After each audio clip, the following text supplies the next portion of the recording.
we're going to roll on to our tip 4. Use layer effects with the type tool. This is going to be very cool. So layer effects with the type tool. Back into Photoshop, we're going to create a type layer. All right. First thing that comes to your mind, what do you want it to say? Truck. Truck. Yeah. Truck. You write country songs in your spare time?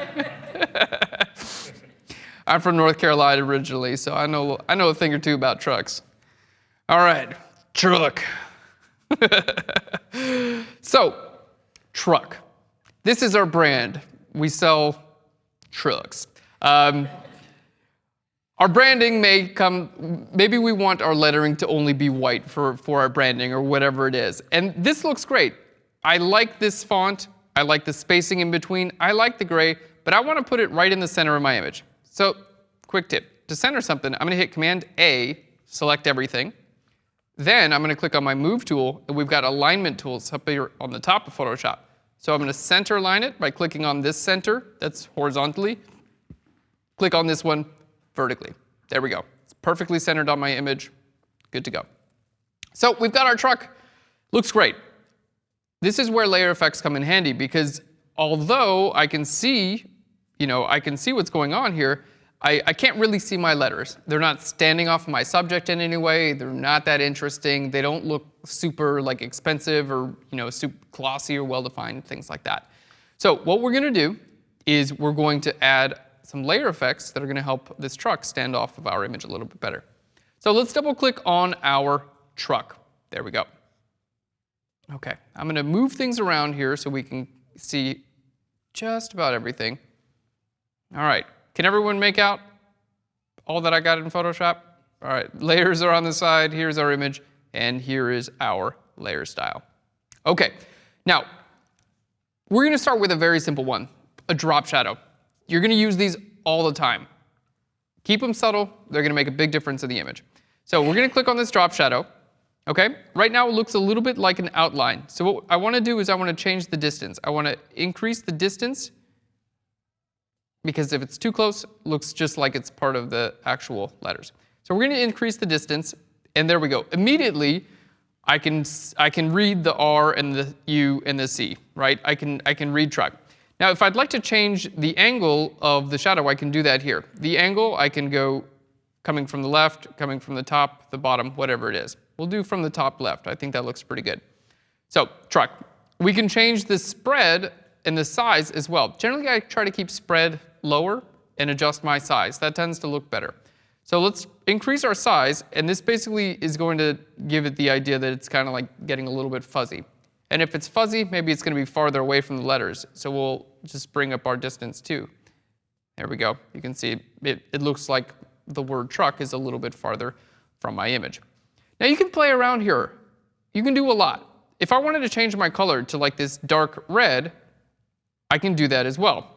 That doesn't really look as good. Maybe we'll choose a color that's in my image. So instead of just going with black, like if you had an image that had a lot of like deep dark greens in it, you could use a deep dark green in your drop shadow and it would look very good.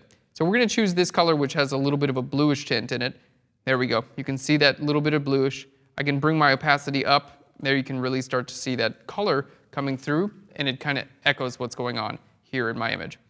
All right, I prefer to keep the opacity on my drop shadows a little bit lower.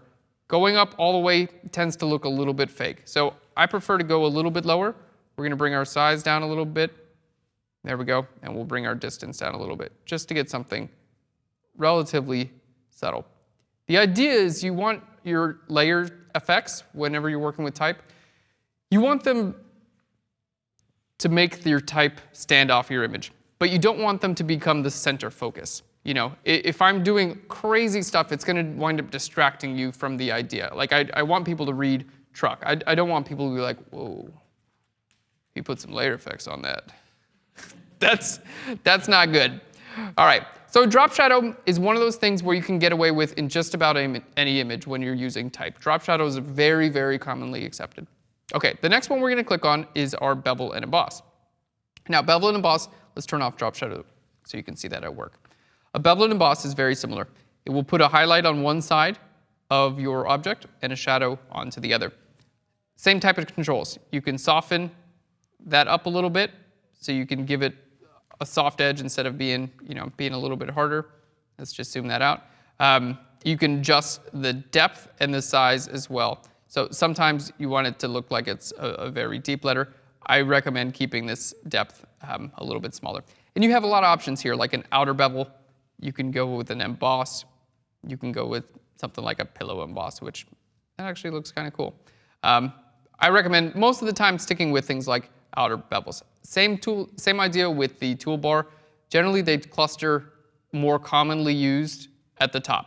So if you're ever curious of like, should I be using an outer bevel or a pillow emboss? I mean, it's down to taste and preference, but it's probably, most people are gonna stick with like an outer bevel or an inner bevel before they're going with these sort of things. So I'm gonna stick with an inner bevel. Yeah, that looks pretty good. And now, the really cool thing here is we've got an option for global light, which means that, remember earlier when I changed the angle of my drop shadow? If I change the angle of my drop shadow, because this global light is checked, it's actually going to change the direction of my bevel and emboss too. You can see my angle here is the same, 96 and 96. So I can change it in one of these dialogues, and it's going to change not just the drop shadow, but it's also going to change my bevel and emboss angle as well, which is very, very helpful. Okay, now the other options here at the bottom I would recommend using are your opacity for your screen. Let's just turn this off really quickly so you can see what's going on, and your opacity for your shadow. So oftentimes, like especially with light text, maybe you don't want it so dark. It's going to look just call a little bit too much attention. You want it to be relatively light and relatively subtle. All right. There we go. So we're ending up here with, let's just up our size just a little bit, bring our distance down, and our opacity down. There we go.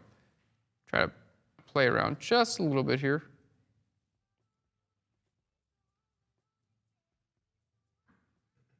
All right. Get something we like.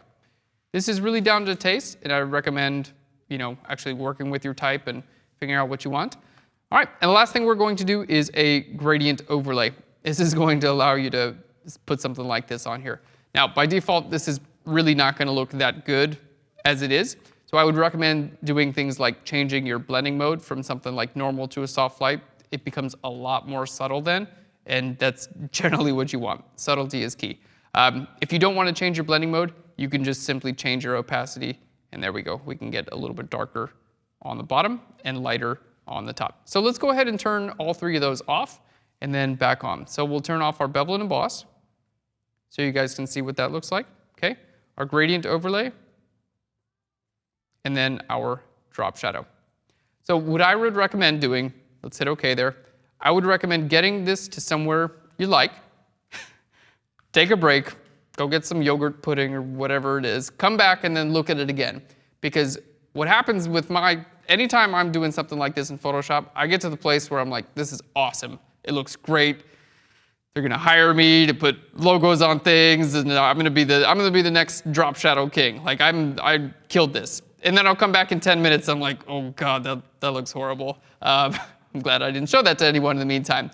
So take a little bit of break, come back, look at it again. If it looks natural and neat and clean and professional, you're probably good to go. If it looks a little bit too, just a little bit too opposite of subtle. What's that? Gaudy. Yeah, if it looks too gaudy, you've probably gone a little bit overboard. So there we go. It's a good introduction to using layer effects and type.